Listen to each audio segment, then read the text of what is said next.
Do you struggle communicating with others? I want to help you today. I want to give you tips on how to flex and adapt your communication style.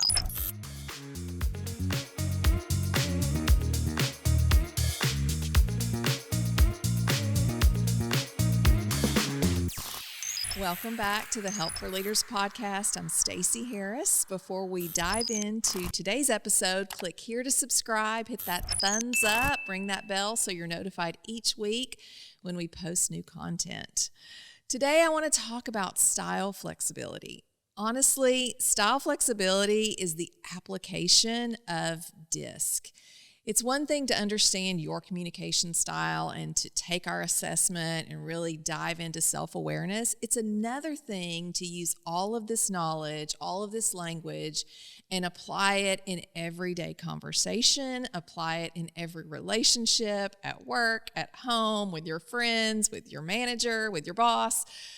That's where the real meat is when you understand the DISC language, is how to apply it. And so I'm super passionate about style flexibility, which is really just adapting your communication style to the person that you're communicating with. And it's all about self-awareness. That is the starting place. And then understanding how to read people's styles really quickly, and then being able to honestly, pause your preference and lean into what they're needing in that moment. So let's start with someone who's very direct. If you're communicating with an individual who is really direct, they're assertive, they're going really quickly, they're moving fast in conversation, and they're talking high-level bullet points, those are indicators of that dominant, direct, decisive style. And so there's some key things that you can do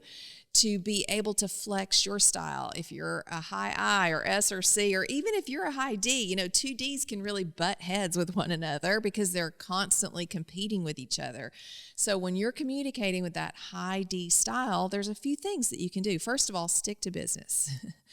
What are they talking about? Don't go off topic, stick to business, and be brief. Think in bullet points and really keep it brief, keep it specific, keep it on task and to the point. That's number one. Number two is really speed up your processing. You may want to take time. They're wanting results now. And so being able to match their pace can be really connecting for that direct style. And then some don'ts to, don't be late for that conversation or for that meeting or for that Zoom call. Don't be late. And then don't kind of leave any loopholes. Make sure that you're answering all their questions. You want to make sure that if there are some specifics that you are to do at the end of this conversation, make sure you do it. Make sure you follow up. Make sure you take notes and you're on topic and doing what you're supposed to be doing. That's very connecting for that direct style. Okay, so that's how you can flex to communicate with that direct individual. Now, if you're communicating with someone who's very energetic and persuasive and animated and talkative and assertive and all about people, that's your high I, influential person. That's that outgoing style. So some things that you can do to communicate and flex to that style is, first of all, create that environment that's very fun and warm and conversational. Invite their opinion. Ask what they think about things. They want to talk. They have this needs-driven behavior to verbalize all the things that they're thinking. And so invite their opinion. Ask them what they think. They want to share their opinion on that particular topic, but keep it personal, keep it light, keep it fun. Those are ways to communicate with that high I style. Now, if you are communicating about details with the high I, make sure that you have all those details in writing. They're going to need that in writing, whether it's on paper or email them those statistics, that spreadsheet, that documentation, the PDF, whatever it is. Make sure that you provide all of the details in writing for them. Don't allow them to rely on their memory, because they're going to remember a few things, especially the fun things that you talk about, but not necessarily all the details. So Focus on the fun and the light, but then follow up with all of the things in writing. That's very helpful when you're communicating with that high I style. Now let's talk about the S style. So this individual is very warm, they're very steady, they're friendly, they're really great listeners.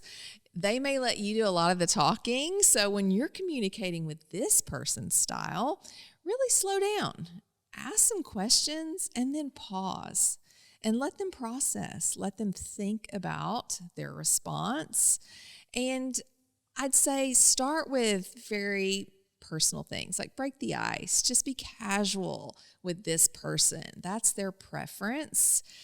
If you have a hard conversation that needs to happen with them, just start with something very light and then be able to kind of build that rapport before you go into maybe some of those harder conversations. But then again, give them time to think and process that information. Don't push them for a hard response, put them on the spot, make them, have to have a quick response. That's not their preference. If you do have something you really want them to be thoughtful about, give it to them in advance.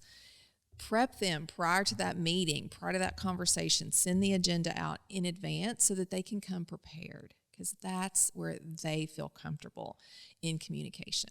Okay, so that's that steady, stable S style. And then the last style I want to talk about is that compliant, precise, fairly conscientious individual. Now, they are all about the rules. They're all about the procedure. They love information. So when you're talking to them, really stay focused on the task at hand. Ask them the detailed questions. They've got all the knowledge. They want to share those details with you. You don't have to go personal with this conversation. You can stick to business because they really do like to dive into the details. Also, they like time as well to process information. So don't push for hard, fast information on the spot. Give them time to do the research, to bring all the information to the table. That's where they feel most connected.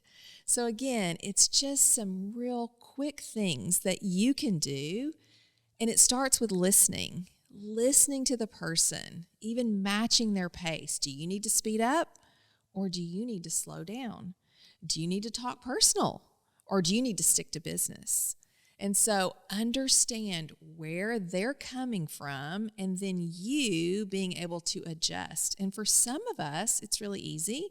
And some of us, it's really challenging. But I promise you that the more you practice style flexibility, the better you're going to get.